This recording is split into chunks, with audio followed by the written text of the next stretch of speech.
Welcome back to Power Forward. Justin White with you. And for those of you that have listened to the podcast on a consistent basis, you know that one of the topics that always comes up is setting goals and then achieving them. The effort it takes to achieve your goals and also not being afraid to set big goals.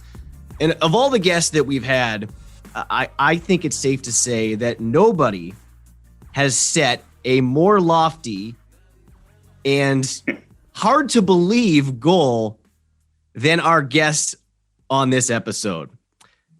That goal, running 100 100-mile races in 100 weeks. Take a minute and process that for a second. Yes, running 100 miles every weekend for 100 weeks in a row. It sounds crazy. It sounds hard to believe, but we're going to find out how this all came to be with Michael Ortiz, who joins us now. Michael, great to have you on Power Forward. It's great to be here. Thank you, Justin. So just for starters, when you tell people about that, what you have done about this goal that you set out to accomplish, what are some of the responses that you have gotten? There's initial shock, like, you mean biking, right? or any other means other than your legs, right? You're not talking 100 miles by foot. So it takes about a minute to fully explain. None of these are foot races. They sometimes they go for a day and a half. This is every weekend. I think that the interesting thing is the response is different, or the questioning is different, whether you receive that question from a runner or a non-runner. I think people who don't run frequently tend to, they won't understand what that distance means. It seems like a big number. It's like, wow, that's impressive. How did you do that? When you speak to a runner, people who run marathons and they're familiar with long distance, they're the ones who they dive more into, how on earth? I don't understand. Like, I know how it feels to run a marathon, maybe a 50 miler, but I just not, how do you do that for that long? So the responses vary.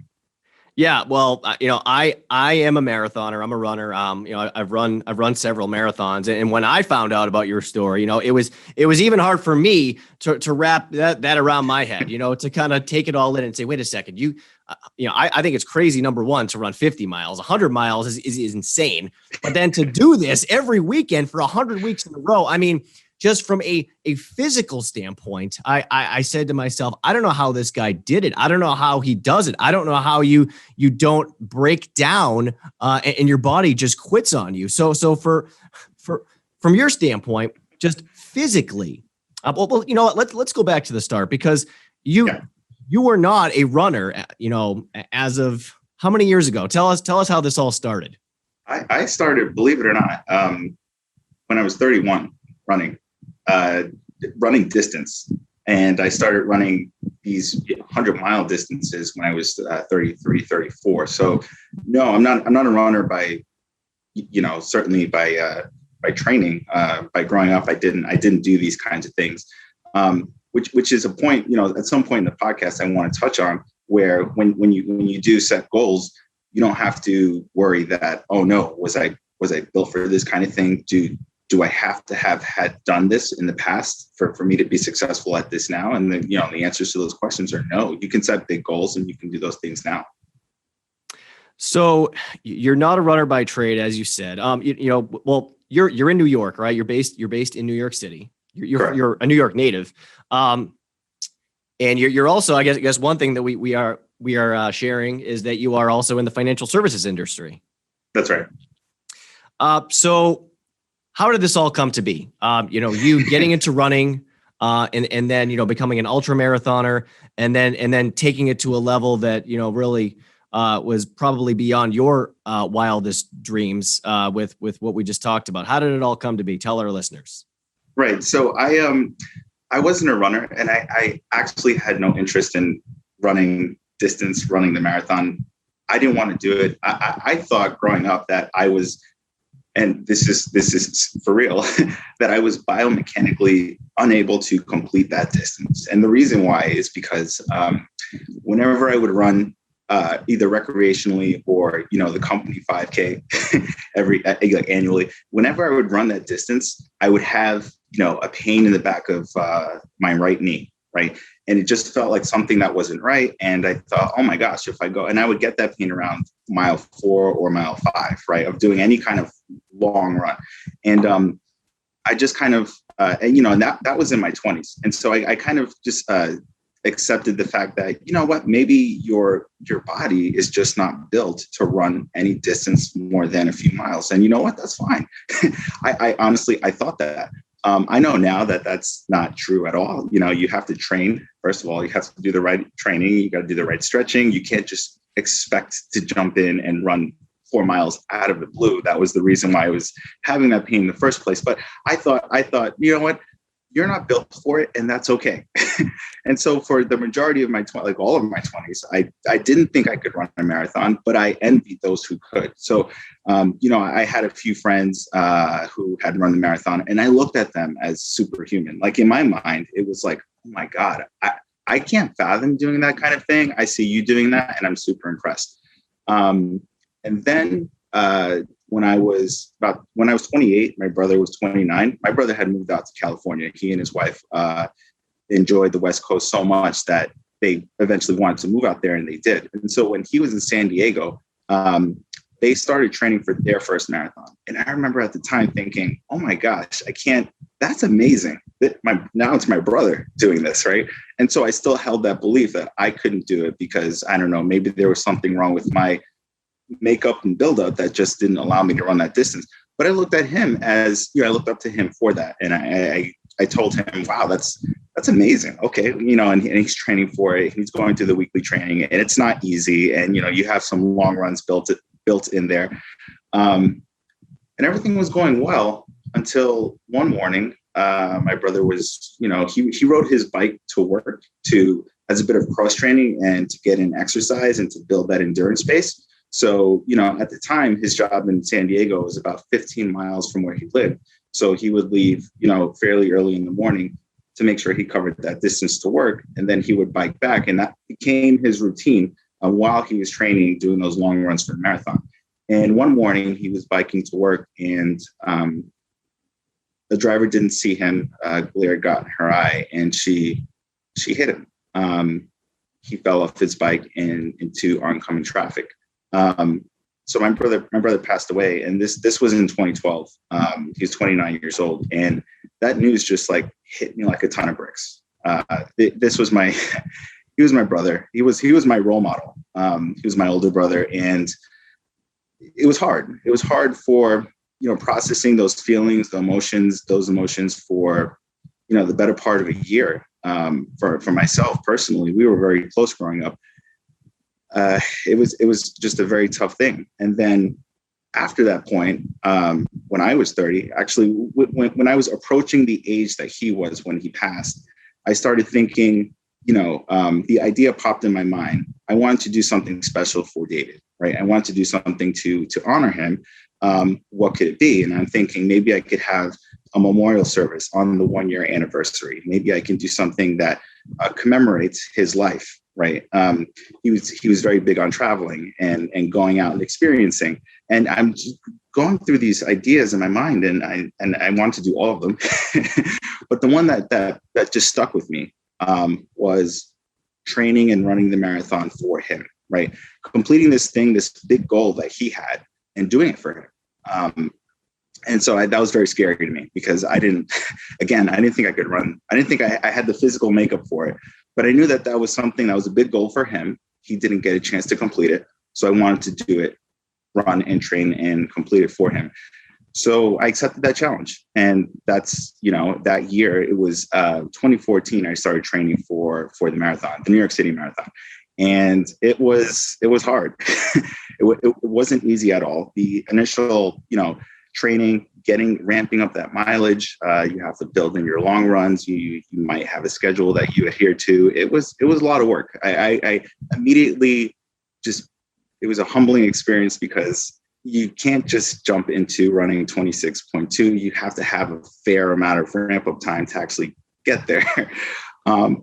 It took a while. I eventually, so the way the New York City Marathon works is there's several ways that you can qualify and get into it. And the way that I qualified for it was running 9. They have what's called the 9+1 program. You run 9 New York Roadrunner races and volunteer for one in one calendar year that qualifies you for the marathon in the following calendar year. So I completed those tasks in 2014. That qualified me for the marathon in 2015. And I ran the marathon in 2015 for David and completed it. And it was a very emotional experience for me. That was by far my happiest race. I guess when I crossed the finish line, I had a flood of emotions. It's kind of hard to, know how you're going to feel when you accomplish something like that. And for me, it was not only a personal accomplishment because I didn't think I could do that. I honestly didn't think I could do that. And it was an accomplishment for my brother. It was something I had done the thing that I wanted to do, a year or two ago for him. And that was a big deal for me. So you finished the New York City Marathon, and like you said, you never thought you could do it. Unbelievably emotional moment for you. And just the fact that you took on this challenge, in honor of your brother, I can only imagine how much that must have meant to you and to your family after going through such a horrible tragedy. But this whole thing, Michael, and I want you to talk about this, was kind of spurred on by a talk or a conversation that you had with your brother, because the two of you, as close as you were, and you said that you were very close, you lived your lives in very different ways. Tell me about that, about the conversation that you had, and kind of how he inspired you, not just to run, but just to kind of live your life a little bit differently. So that's a very good point. We were very different energies. I would say our energies complemented one another. My brother was very outgoing. He was a very outgoing person. He was a very energetic spirit. He's very social. And I was the opposite. I was reserved. I was shy. I didn't have that confident energy that he had. Right. And so we had very different life philosophies. When I graduated college, my primary goal was, get into the workforce, put your head down, and just work and focus on building your net worth while you're young, so that you can enjoy those things and travel and do, whatever you want to do when you're older. You don't have to worry about having the finances for it. That was my goal, and I sort of, I worked, the typical, being in finance on Wall Street, working a typical 60 to 80 hours a week, like that's a normal thing to do. My brother was very different, right? He traveled a lot. His goal was to go out and see the world while you can, right? Do that when you're young, do that when you're middle-aged, when you're old, it doesn't matter. You're alive now. Go ahead and do those things. That was his message. And he and his wife would travel and go to these incredible places. And, they would show me the photos and I would say, wow, that's nice. When are you going to start? You should save more for the future, right? It wasn't like he wasn't saving. In my mind, I thought, no, you should be saving like 90% of what you take in at least, so that you can enjoy, have that money work for you. And then you can enjoy that when you're much older. Don't spend that now. Like those experiences will always be there, So in my mind, I'm thinking, no, you need to save and have that savings compound for you and build and grow. And he was more of the mindset, no, you need to enjoy it while you can. So we had different ideologies, different mentalities surrounding that. And I would say that, for all of my 20s, actually, I did not live the way my brother lived. Right. And I was comfortable with that because I thought, okay, you're supposed to do your work now and then live later on. That's what I thought. Because when you're young, you don't imagine like death and just like not being here anymore. Those aren't things that you think about. You take your future for granted, and you kind of think, okay, that will always be there. That's going to be there. I need to prepare for that thing that I can't see right now, but I need to prepare for it now. And that was that. We kind of had that different mentality. but we were still very close. We still, we loved one another, and we didn't fight about it. It was just, that's what it was. When he passed, it hit me. That was a moment of reckoning for myself, because I thought, oh my goodness. We went through, we had the memorial services for my brother. We had people on both coasts. Since he was in California, we had one out there, and East Coast here in New York, we had a memorial service here. Friends and family came. And the one thing that really hit me that people would say when they talked about David was, he really lived, right? They would talk about the experiences, this one trip to, Peru, Machu Picchu, or this one trip to San Francisco, or this one trip.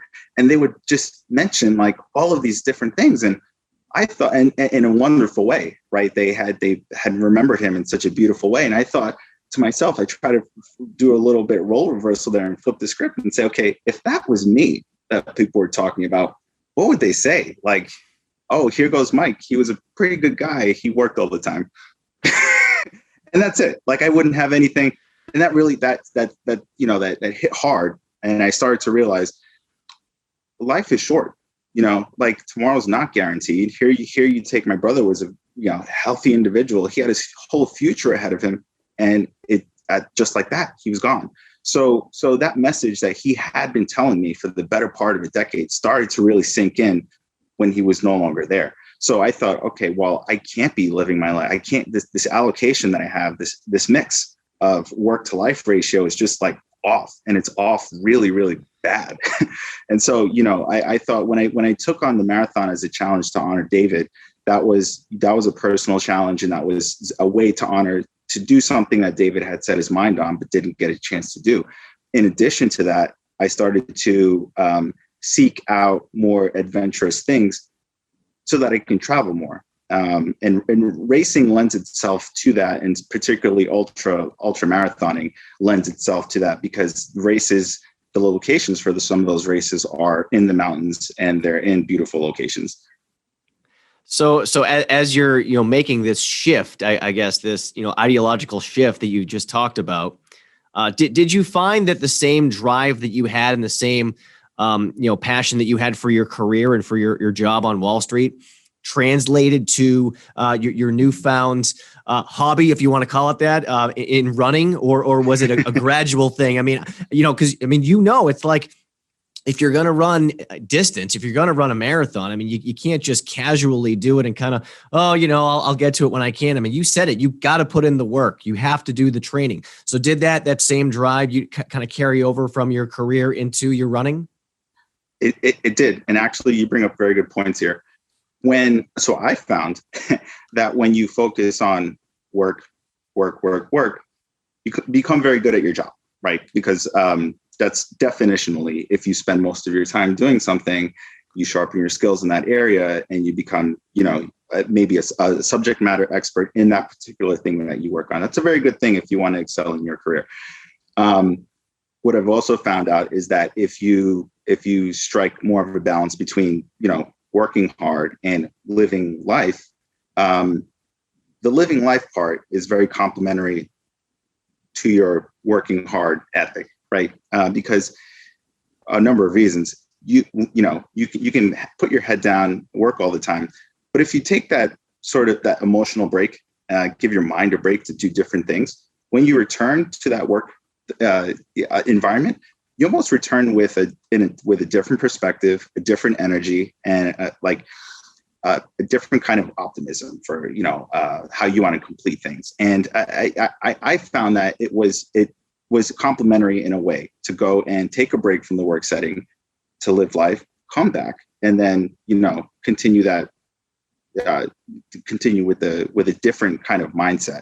And at the time I was in sell side research, and this is a very client facing role. And, you travel frequently, you meet with clients, whether it's domestic in New York City or anywhere in the country, right? And you're flying. And so what I found is that sort of when I would do these distances, 50 miles, 100 miles in the mountains somewhere, that became a very interesting thing for people to talk about. So I would go with some other, my other colleagues in research. we would go to maybe a client event and discuss. We're in a room full of the higher up execs, and there's a few research analysts focusing on different asset classes and products. And before we kick off the conversation, one of my colleagues would say, hi, welcome, thank you for having us. By the way, this gentleman here just came back from running 100 miles in California. and then it would kind of like, break the ice for the entire room, because now people are like, hold on, what did you do? And sort of, talk about that for maybe like 5 minutes before the meeting starts. And that sort of gets everyone comfortable and, with one another, and it gets the conversation going. And so what I found out is that you take those experiences and you could mix those fairly well in your work environment. And it almost enhances, your relationship and the experiences that you have. So I think it ties in very well. Yeah, it humanizes you. I think you bring up a great point. It's like, it's okay to talk business and personal, like you said, in conversations with clients or with your colleagues at work. I mean, everyone's got a story. Yours happens to be very interesting, and in the case of your running, I'm sure the eyebrow raising is just off the charts. And speaking of, I want to go back to how this all came about, because you talked about finishing the New York City Marathon, but there is a huge gap between marathon running and then ultra marathon running, and then this idea that you came up with, which is called, and I think you dubbed it this, the game of Hundos. And this has been documented in Runner's World magazine. You can go online and Google it, look up Michael Ortiz, search game of Hundos, and you can read all about it. But tell us how this all came to be, Michael, the ultra marathoning, and then this crazy idea to run 100 mile races in 100 weeks. So let's start with the first 100-mile race. So an ultra marathon is defined as anything over the marathon distance. So anything over 26.2 miles is officially classified as an ultra marathon. And 2 weeks after the New York City Marathon, New York Roadrunners has something called the New York Roadrunners 60K on their calendar. And 60 kilometers is 37.2 miles. They have this race on an annual basis 2 weeks after the New York City Marathon. So after I ran the marathon, you still have that training. You're still on that runner's high, right? You completed this goal, especially if it's your first marathon. You're gonna be on cloud nine for quite a while.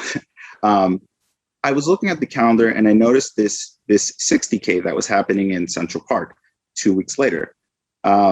And it scared me because, it both intrigued me and scared me. It intrigued me because I thought, oh my goodness, this is actually something that people do. I can't, what is this? And it scared me because I couldn't imagine running an additional 11 miles on top of the marathon distance. I couldn't fathom it because I knew how painful it was to run 26 miles. I can't imagine. How do you go for 11 more? How do you do that? That's impossible.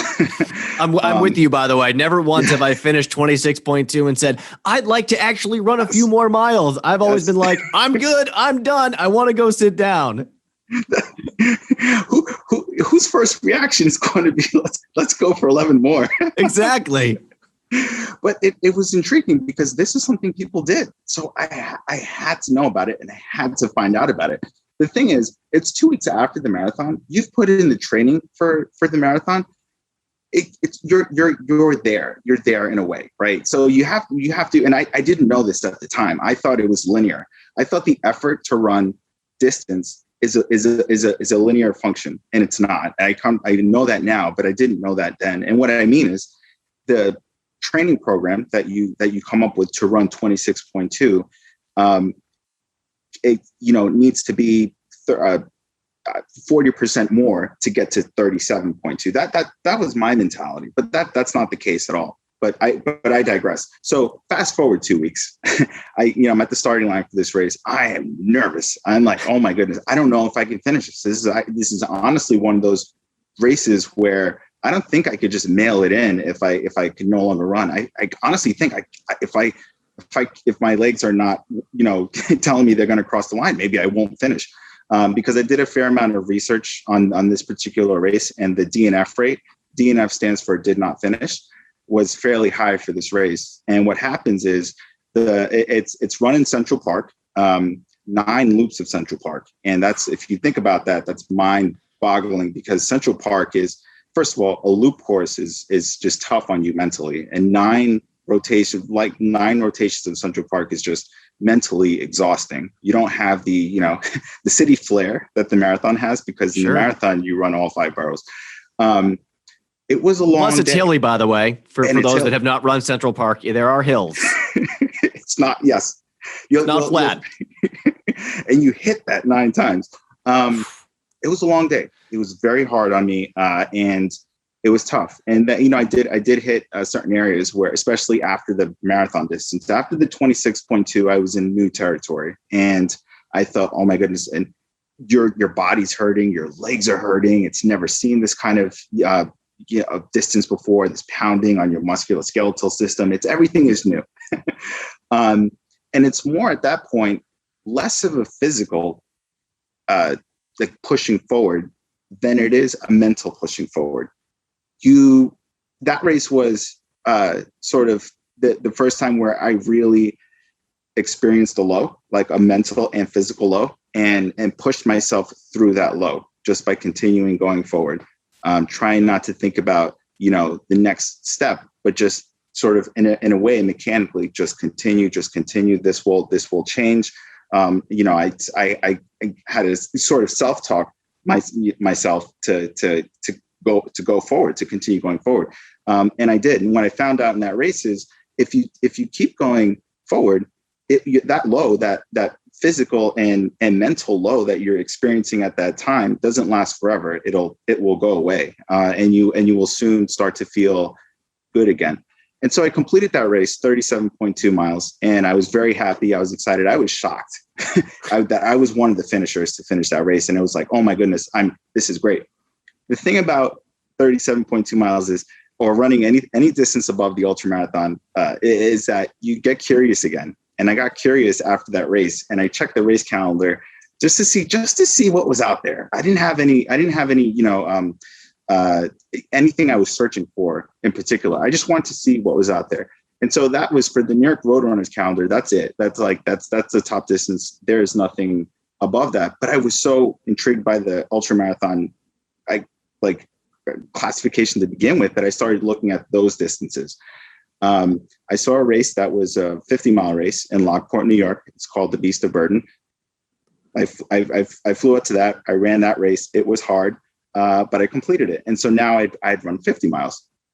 Then they also have a summer version of that race for that's 100 miles. And I thought, oh my goodness, this is it. This is this is the distance that I can't fathom, because at that time I had known what it felt like to run 50 miles. Doubling that just seemed impossible to me. I trained for it for months, and it was a matter of getting myself in the right headspace to run that distance. I tried to, go in there with a game plan, like thinking, okay, well, take down one marathon at a time. Well, one 25-mile segment at a time. And that's what I did. And it wasn't easy at all. That was the first one. It took a lot of effort to actually complete that distance. And I successfully did. It took 26 hours and I believe 12 minutes for me to cross the finish line. That's over a day. So when you think about that effort, it's a long effort. It's a great effort. There's no sleep involved. You're pushing through. You're going for as long as you can until you cross the finish line. And that was a great experience for me. That first one, it was very hard. It took a lot of time to get there. The ramp was fairly steep. And when I crossed the line, I was very excited about it, but I didn't want to do it again. I crossed the line and I figured, this is it. I've done it. Check the box, bucket list item. I never want to experience this kind of pain again. And that was that. That was that very first experience. All right. So that begs the question. You did it. You did something that most people can't even fathom, running 100 miles. And like you said, takes you more than a day, no sleep. You physically, you're probably just broken at the end of it. So what possessed you at that point, or at what point did you say, I want to do it again? And not only do I want to do it again, I want to do one of these every weekend for a year. So the thing with, so I run that first race. When you cross the finish line, the last thing you want to do is do that all over again. So you tell yourself, or I told myself at least, I don't want to do this again. That's a bucket list. Sure, that's a bucket list item. I did it. Great. Move on. Right.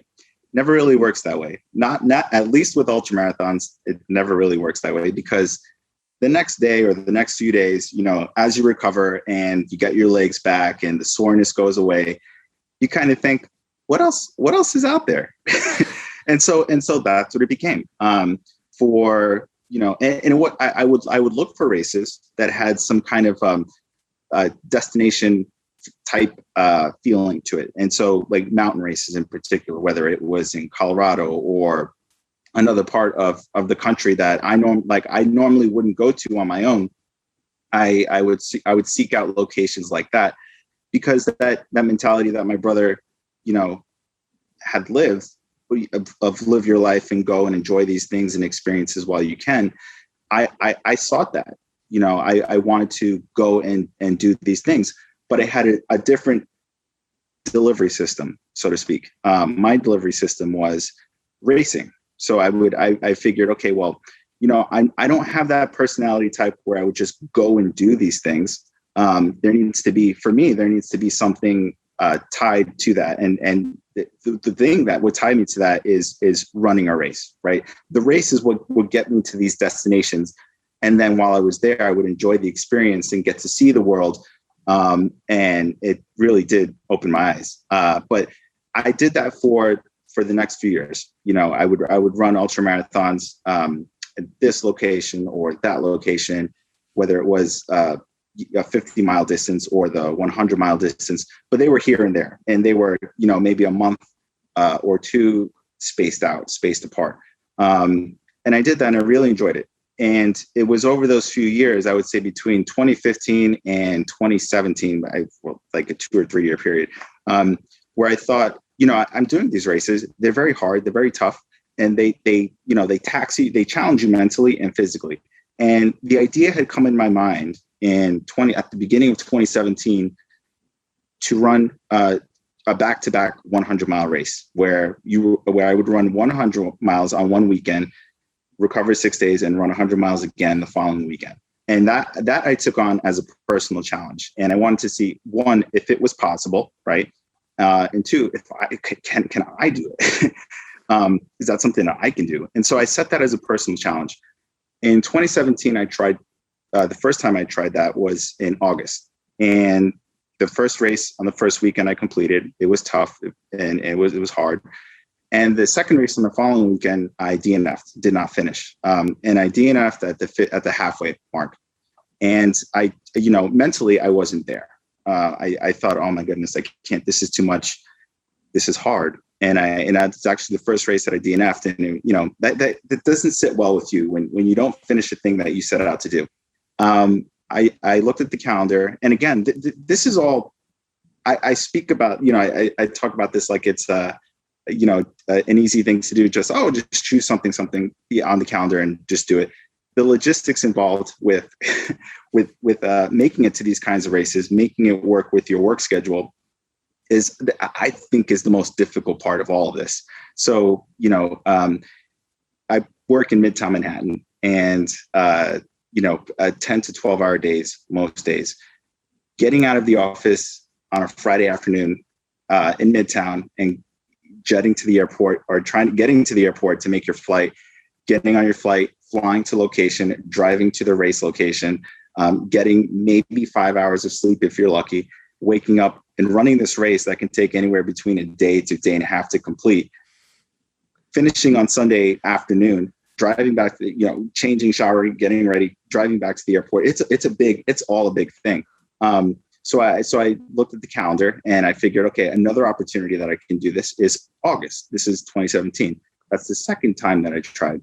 And again, the first weekend, the first race I completed, and the second weekend I DNF'd again. And I think that one was at mile 67. And it doesn't sit well with me. And it kind of, I started to question, maybe it's something I can't do. And I knew that, I kind of felt that it was just a mental barrier, just something that I needed to push through that I was finding difficult to push through. So I tried again, this time the following year in 2018. And 2018 was a very busy year, personally, with work, with the race calendar. I couldn't find a back-to-back weekend where that would work, where I would find one race on one weekend and a subsequent race in the following weekend. I couldn't make it fit because it's a big puzzle. And I did in November of that year. So it took much later in that year. And I set out, I had my races, I completed the first one, and I tried to prepare myself mentally for the second one. And I thought, okay, I'm choosing a race that I'm familiar with. I know the course. And the second race was the Daytona 100. It's a 100-mile race from Jacksonville, Florida, down to Daytona Beach, Florida. And it's all run on the A1A. So this particular race is a road race. And I'd run it before, so I knew that I was familiar with the course. And I figured, okay, that's a strength that I'm going to have on my side. That's a benefit. I know the course already. If I encounter any mental block or mental challenges or feelings that I can't continue it, I kind of know through experience how this feels like and where, what the next X amount of miles looks like. And I completed it. And so it was the back-to-back. I dubbed it the back-to-back 100. It was a big deal for me. And it was a big deal for, my circle of friends who also, run ultra marathons. And it's like, oh my God, you did this thing. And I'm like, oh my God, I did this thing. I can't believe it. So, I was proud of myself and I was on cloud 9. And, I write about the experience and I wrote, about how, okay, this is a physical challenge. It's more so a mental challenge to get yourself through it. And the 100, the game of Hundos was not, that wasn't the goal. That was never the goal. That's not how it came. I didn't one day wake up and say, I want to run 100-mile races, 100-mile races every single weekend for almost 2 years. I never did that. It started with the back-to-back because at the end of that second race, it ended Sunday. I flew back home. I was in work first thing Monday morning. I'm at my computer. It's all starting to sink in and like, oh my goodness, I did this thing. I'm very happy about it. Then I got curious again. And I started to say, okay, well, what's on the calendar? I just want to see what's on the calendar. There's, I had this goal that I wanted to do for 2 years. I finally did it. But I just want to see what's on the calendar. And I saw there was just one 100-mile race in Louisiana called the Lougarou 100 the following week in the next 5 days. And I thought, what if I did this 3? What if I three-peated? And I thought, okay, if I did it, it comes for free because I didn't have this goal to begin with. It wasn't part of, my initial goal. If I don't do it, that's okay. That's totally fine. And so I signed up for the race. I go to the race. I had no expectations. I thought, okay, if I do it, great. If I don't, it's totally fine because I already completed what I wanted to do. So let's see what we got. I finished the race. I was DFL. So DFL is the last person who crosses the line. And I finished with maybe 10 minutes to spare. And that in the grand scheme of things, this was a 30-hour race. And I crossed the line at 29 hours, 50 minutes. That's a very tight window. You don't know if you're going to make it or not. And so in those last 10 miles, I was very cognizant of the time cutoff. Like, oh my goodness, I need to be here by this time. Am I going to make it? I don't know. And I crossed the line, and this was 3 for 3. And I thought, oh my God, I can't even. I couldn't fathom what I was doing at the time. At the time, it was on paper. It read 3 100-mile races, 3 weekends in a row. Oh my goodness, I didn't. And so I go back to work again that following Monday. And it's now I'm still on cloud 9 because now I had done something that I never thought I could do. I hadn't even set out to do this originally. And I'm getting curious again. Is there a fourth? Can I do a fourth? So fast forward, I get to 10. And in a row. In a row. And okay. Again, this is nothing. I had not set out to do any of this to begin with. When I had gotten to 10, so just, to put this in perspective, this is 2.5 months of running every weekend, 100-mile races, flying in out of New York Friday afternoon, get to race location, complete the race, fly back, be at work first thing Monday morning. This is going on for 2.5 months. And not only, do you have to manage logistics, but you have to manage your sleep schedule, because on the weekends, you're just not getting any. So this is going on for 2.5 months. When I hit 10, I thought the idea of records started to, pop up in my mind, and people would comment on posts saying, "Oh my, is this some kind of, what's the record for the streak?" And I thought, I don't know what the record for the streak is. What is it for back to back?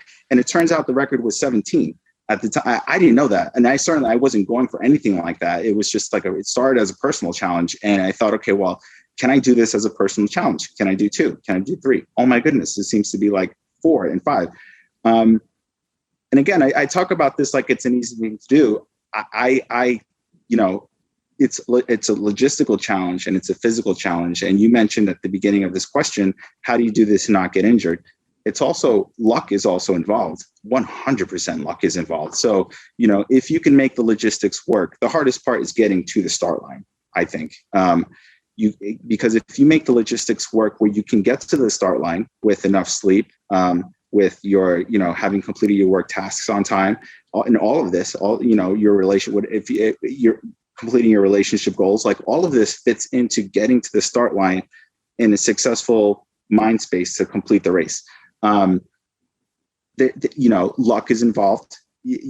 Oftentimes you run these races and they're in a mountain setting.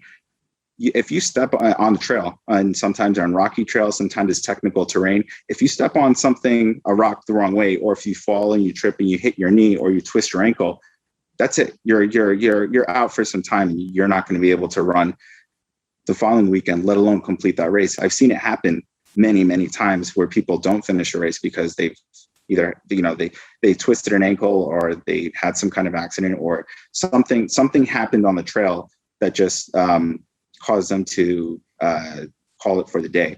And I, knock on wood, I had come very close a few times to twisting an ankle or twisting a knee or falling. I have fallen. I have my fair share of falls. Wow. That luckily have not taken me out of the running. But after 10, I started to think, okay, what is the record for the streak? How many races in a row have people done? And I looked these things up, and the numbers started falling out. 17 is the record for the streak. At the time, 36 100-mile race completions for a calendar year was the record. And so all of these things start to fall in place, where it's okay, well, I just want to keep going to see if I can do this as a personal challenge. But now there's something else to actually strive for, and that would be really cool to get. So again, the Hundos never started. The game of Hundos never started as this outsized goal. Because if you told me at the start of this in 2018, hey, by the way, for the next 2 years, this is what you're doing, I would have told you, no, you have the wrong guy. I can't do that. Mentally, I can't do that. Logistically, I don't even know if that's possible. I have a daytime job. That's better suited for someone who, that's all they do is run. That's their, they travel in a van, and that maybe that person can do it. I can't. If you told me that, that's my response to you. But as I'm doing these things, I can't believe I'm doing these things. And so I just had to keep pushing forward. And it all happened so quickly. It all happened. You're in it, right? You're in it. I didn't plan it, but once you're in it, you kind of have to think on your feet, because when you complete the race, it's Sunday, you're drained. You don't want to think about the next 5 minutes, let alone the schedule for the next 6 days. You get home, you shower, you rest, you get to work. That Monday morning, you have just a few days to figure out your schedule for the following weekend. So this was all in a rolling basis at the beginning. When I got to 20, 20 was a big milestone. 10 was a big milestone. 20 was a big milestone. When I got to 20, I thought, okay, I need to start planning these things long-term. I need to plan for 50 or at least for the remainder of the year, which I think at that time would have got me to 56. So I planned it for the remainder of the year. And the reason I was reluctant to do this up front is because I didn't want to, when you plan for the remainder of the year, you're planning all the races, you're registering for all the races, and race registrations vary in cost. They can cost anywhere between $100 to $300. You're buying all your flights up front. You're paying for your hotels. You're paying for your rental cars, and all this is a large cash outlay that you do up front, right? And I was reluctant to do this in the beginning because what if I got injured at number 13 and I couldn't do the rest of it?